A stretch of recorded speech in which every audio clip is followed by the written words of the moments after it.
নমস্কাৰ সকলোকে আজি 31 অক্টোবৰ আৰু ৰাতিপুৱা মেছেজত এটা ফোন কলত সাংবাদিক দাদা ভাস্কৰ জ্যোতি কুটুমদাই ফোন কৰিলত মই সাৰ পালোঁ আৰু মোৰ এটা সাক্ষাৎকাৰ তেখেতে লৈছিলে সেইটো অসম আদিত্য কাকতত প্ৰকাশ পাইছে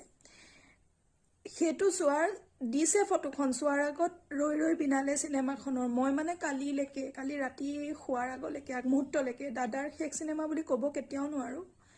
মানে ৰৈ আছিলো যে ছিংগাপুৰৰ পৰা কিজানি দাদা আকৌ আমাক মানে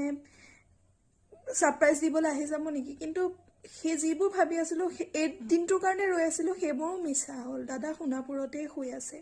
আজি টিকেট নাপালো নৱেম্বৰ মাহৰ প্ৰথম সপ্তাহতে পাইছো চাবলৈ যাম বুকুখন কিমান ডাঠ কৰিব পাৰো নাজানো কিন্তু ৰৈ ৰৈ বিনালে চাম আৰু আজিও বৰষুণ দিছে জয় জুবিন দা